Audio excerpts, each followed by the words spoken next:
Testing, testing. Testing, testing. Cool.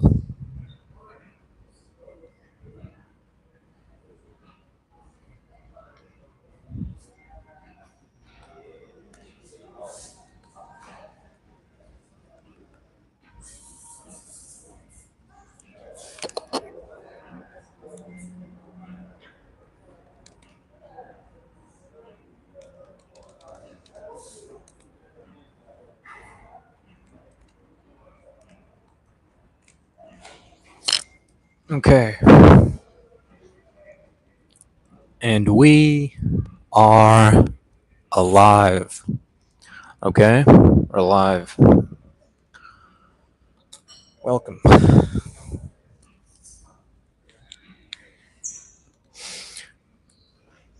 Trust your instincts. Follow your instincts. Okay? Now, that might sound like a platitude, but I'm just going to test how it sounds when it's like It this. might sound like a platitude, but I'm just gonna test how it sounds. Not too bad, but yeah, it's going to be like this for now. Then I'm going to hold it down for later.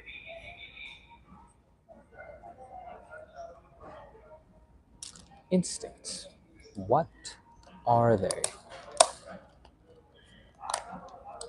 Excuse me.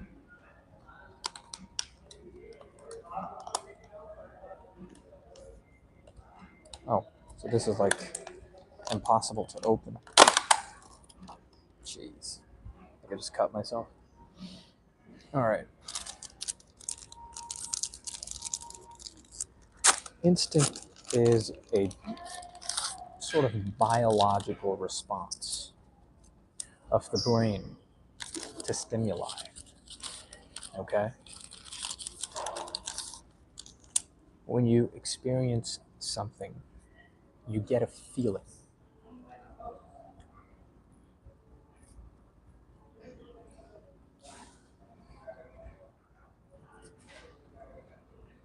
Holy shit, this is good.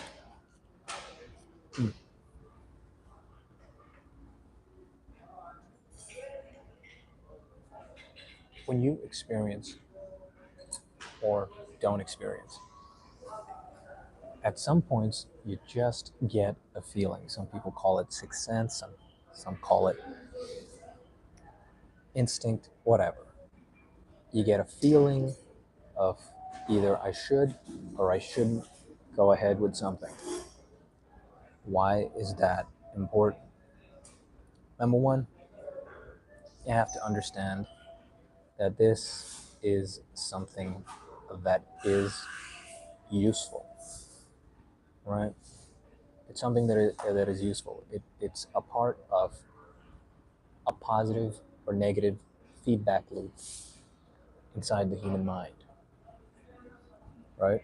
It comes from, you know, smelling danger or, seeing a bear rip apart someone from your tribe. So now you know to stay out of the bear's territory, right? Or certain sounds that you're born with, right? Sounds that you're born with to avoid.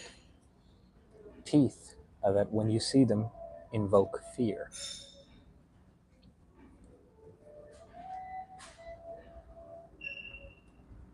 The size of an animal, when you see it, either makes you neutral, makes you want to eat it, or makes you want to run away from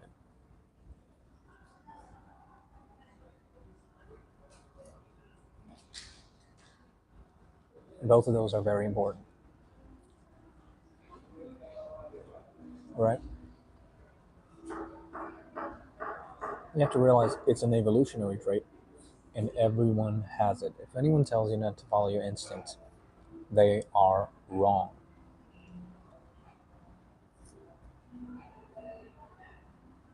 Okay?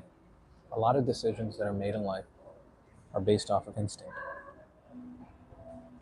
And you may notice that sometimes your instinct is off.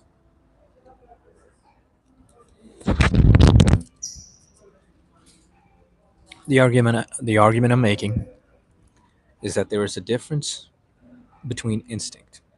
It is useful when it is informed, right? You may have like a natural aversion to risk, right? Just a natural instinct to stay away from predators, things that make you uncomfortable, that kind of like a spidey sense, like something's off, right?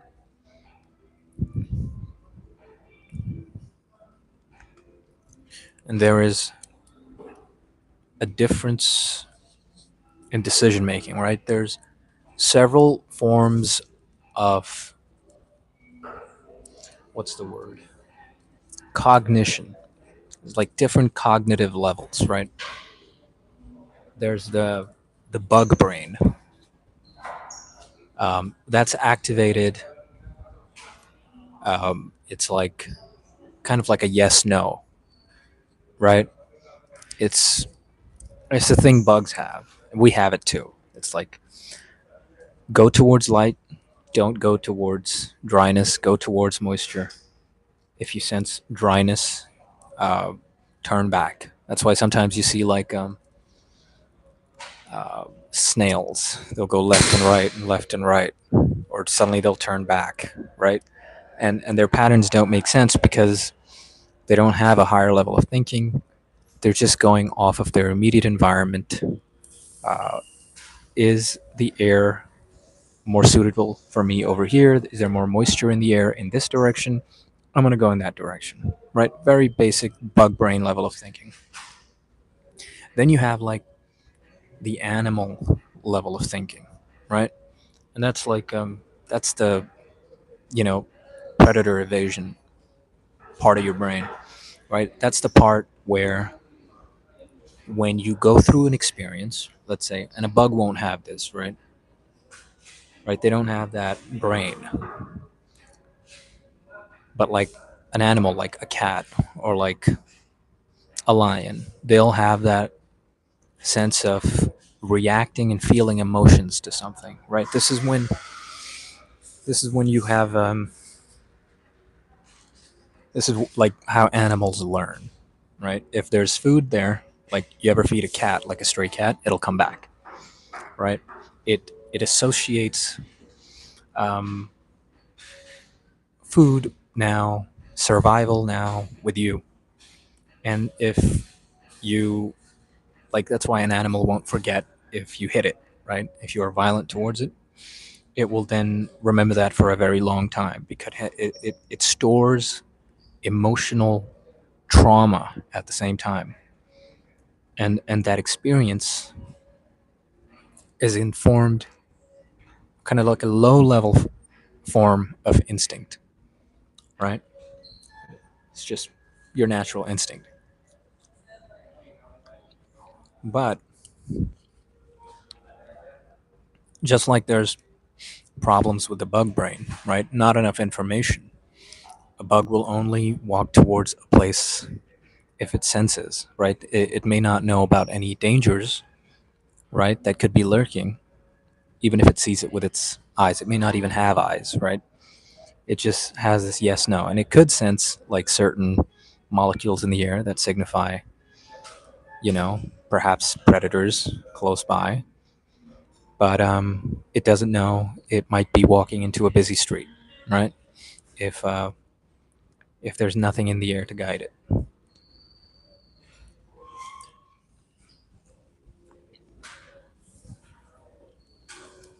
Then you have the animal brain, and that is far more useful because it has like a kind of recognition, a higher level of recognition.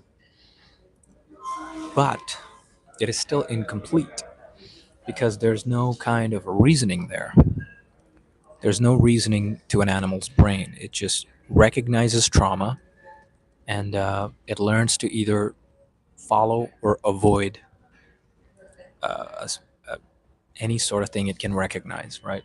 So if it has seen an animal die in front of it because of a car, it may avoid roads. Of course, this is excluding deers because they just love racing cars. They're kind of adrenaline junkies. But that's like the second brain. It's like kind of like the cat brain. And obviously, there's variation in how intelligent an animal can be, but that's kind of the standard. Right. The issue with this is it could have a unique experience that is, let's say, out of the norm, and it could associate that with something negative, right? And it will avoid it, even though it might be crucial for its survival, right? It cannot make calculated decisions. It cannot think beyond that stored psychological trauma. And so you cannot communicate to an animal without just reinforcing more behavior on top of that trauma to unlearn that behavior, which is inefficient, right? If a cat comes across a friendly bear, and it might be or the only friendly bear in the forest, right? Maybe it's just a foal bear that's not hungry and it chooses to avoid the cat. That has built then a feedback to the cat that this animal is harmless, and next time it may encounter a bear and may not feel the necessary fear to evade it, and that could be detrimental to its health, right? And then you have the human level of thinking. It's called the neocortex, right? This is what humans have, and this is what makes them, uh, along with our physiology, the most intelligent humans. Because not only do we have bug brain, not only do we have cat brain, I forget the names, but we also have the unique to us neocortex. This this part of our brain, this higher level of thinking, allows us for reasoning, logical thinking, right? Now you may be fooled and not reach for that neocortex, but it is there. It is there. Uh, if you were to put a human, an intelligent human, or like just like an average human, in front of a bear, and the bear doesn't eat it, the human will feel fear, right? It recognizes its teeth. It knows that there is danger from this animal, regardless of whether it is immediate or not, right? We can recognize from just viewing, right? Like a cat, like an animal, right? A dog can kill us, but if we're nice to a dog, right, it'll stay with us, and we could be planning to kill it. It doesn't know, right? But humans, it's how we can like you ever get like creepy vibes from people, right? That's that rational thinking at play. You ever feel someone being too nice and it puts you off? That's that higher level of thinking. You have a level of thinking that that allows you to see beyond just you're being given food by someone. You begin to question why. And that why, that ability to reason why, is what makes us special.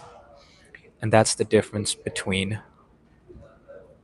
what creates the difference between regular instinct, cat brain, and allows us to divide instinct into two: informed and uninformed, right? Because you could be put into the situation like the cat, right? And if you're not cautious, if you're not using your neocortex, you might begin to think that bears are cool, right? But you have the ability to go beyond that, right? That's what makes us different. The ability to go beyond that. Like some people are bug brain, right? They just go towards what they see, any sort of resources. They're like, oh, okay, this is good. I'll go this way. and then you could learn from the crap that happens to you in life, and then you become traumatized by it. You avoid certain scenarios, sure. But if you are one with the neocortex, you are able to logically dismantle the things that happen to you and have better decision making, right? Your instinct becomes developed, and the answers that your brain comes up with are kind of rooted in more information, and you're able to put together patterns, right? And understand the reason behind those patterns, right? Cat brain is just ability to see patterns, but neocortex allows humans to understand why patterns exist, to be able to recognize outliers,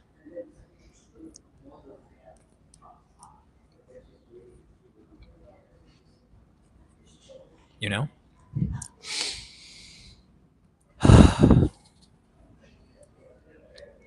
Now we get to application, right? So we know informed and uninformed instinct exist. The difference between uninformed and informed is experience, right? We obviously have our base cat brain, but we are able to build upon that, right? And that's the thing that animals have very limited access to, or I don't think they even do have it. Like, of course, they're able to, like see which human is nice to them, which human isn't, but they can't. They couldn't possibly read anything beyond that, right? They can't see beyond that. But human beings, let's say if you've been burned in relationships quite a lot, you'll be able to look out for certain types of traits. But also, if you encounter a certain trait, you are able to also analyze whether this is an outlier in behavior of that person, right? It's far more complicated.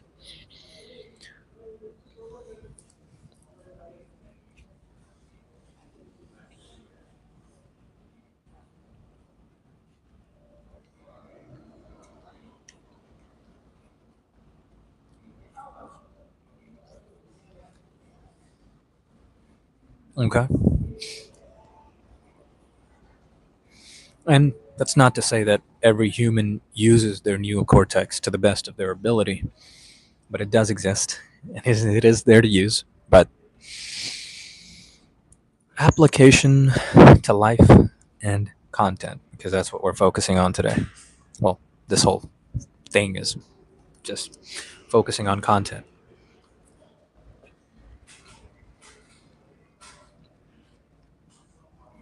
Instinct is important. It's your higher level of thinking, and you should trust it.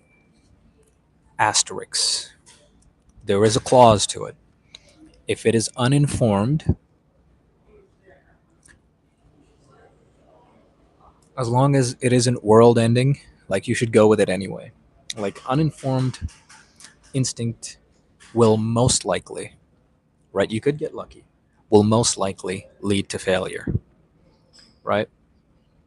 The good thing is you have a neocortex, so that uninformed instinct eventually, through failure, becomes informed, right? And I've been having this issue where, you know, in the beginning of my journey, I was kind of, pure instinct driven. And then I'm like, my instinct isn't working. Let me just follow what I'm supposed to do instead of doing what I think I should do, right? And there's nothing wrong with that in the beginning phases, right? But I had already passed the beginning phases, so you know the purpose of this is to reaffirm that there is nothing wrong with following instinct as long as you're using your effing brain, right? You're using the reasoning available to you and learning from it. Otherwise, you're nothing more than a cat brain. And at worst, if you're just blindly following what worked in the past, you're 10 years behind and you're probably using your bug brain. Okay?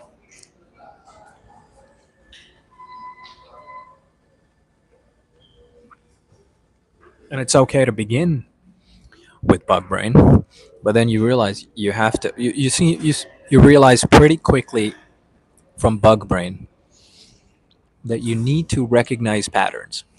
And that takes you through uh, it naturally just takes you to the cat brain, right? Or the animal brain. Issue is a lot of people stop there. And the reason they stop is pattern recognition is a tool to store trauma, to avoid negative, or to go towards positive experiences. Issue is anytime you undertake something difficult, you are met with thousands of difficulties, which is a negative experience.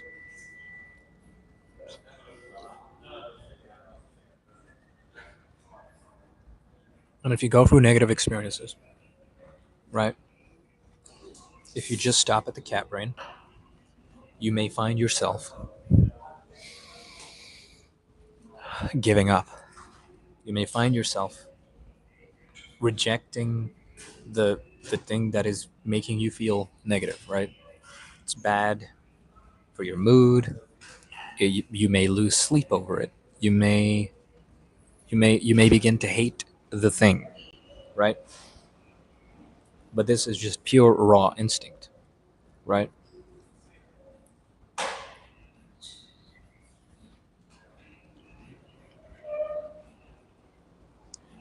One level above that, right?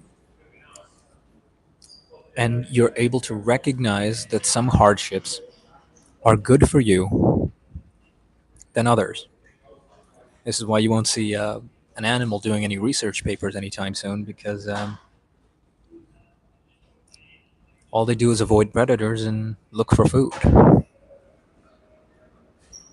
right? And if you just avoid any negative thing that occurs because of your instinct, right? And you just follow that raw instinct, you find yourself not progressing in anything, right? But using your neocortex, you can recognize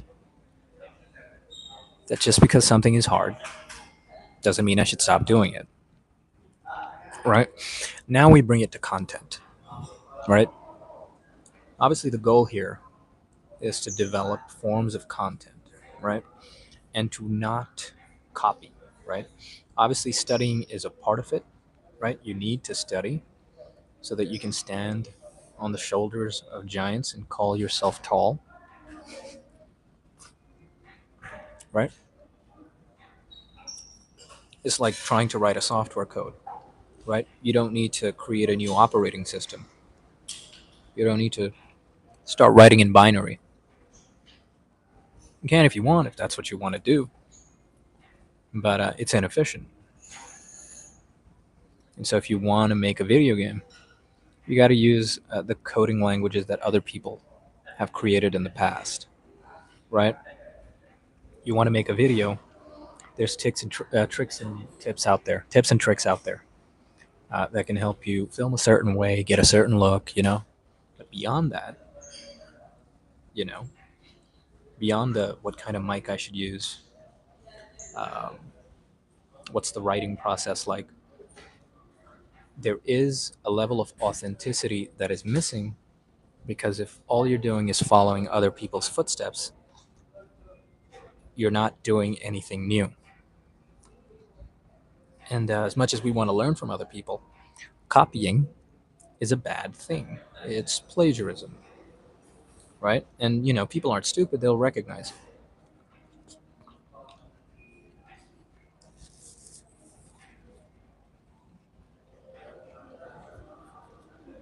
I've been eating watermelon for 25 minutes.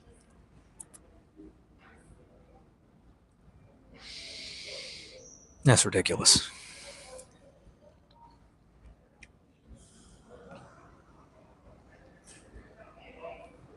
And it's like, for me, I studied film, right? I studied film at university. So I have spent time developing my own style, kind of as a director, as a writer. It's something that I have worked with. And, I've made shorts, I've made short films. I've, I'm not new to expressing myself using video, in a kind of silly artistic way, I guess. Issue is,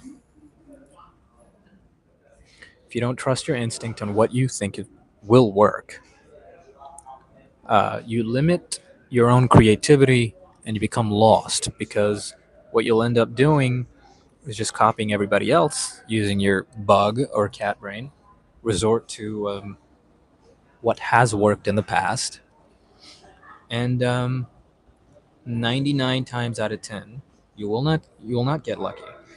And if you've been watching any of these lives, you'll know that we do not rely on luck, right? We do not gamble with any of this. This is not gambling.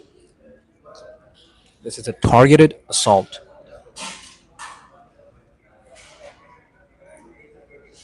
on creation, on creating something that works, right? And you have to follow your own instinct, and you have to go through the experience of the bug brain, of the cat brain, to then reach informed instinct levels, right? Because at this point, you are aware of what works, what doesn't work, you know what people have done in the past, and based upon that, you are able to make much better, much more rational, much more logical decisions in the field that you are in. And as much as you have to learn about what other people are doing, you have to eventually realize, right? You have to eventually go through this painful process of realizing that you have to eventually trust yourself and originate something from your own mind. And that's the way to originality. You become informed about what is around you, and then you trust your instinct. Do you understand?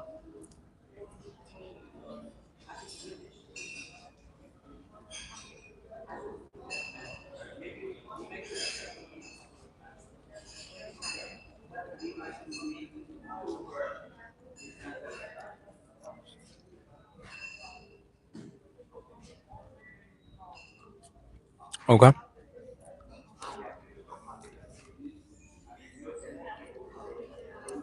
But yeah, that's what I wanted to talk about today. That's kind of the deal with where I am with my content. I'm going to be trusting my instinct for this next video I've made. Kind of taking what I've learned and employing my own style, which I think requires a lot more work, unfortunately. Um, just the way my brain works. It's like whenever I come up with an idea, it's like I visualize it and I see the final product in my mind in kind of like an abstract form. And oftentimes it's very complicated. And I have to realize that to be able to, my my experience has taught me, my informed brain has taught me that I have to keep it relatively simple, but I cannot sacrifice the authenticity of my own instinct. Right. So it's a balance. It's a balance of experience and instinct, and that's how you get informed instinct. I'm coining that.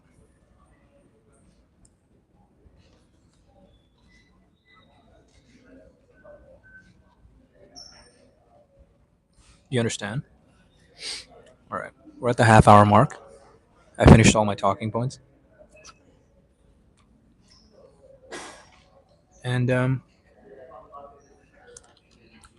now I finish my watermelon, and I will not be slurping that juice on live. I'll be doing that in front of the few dozen people in front of me in this cafe after I have turned off the live, which is right now. Oh, that was helpful.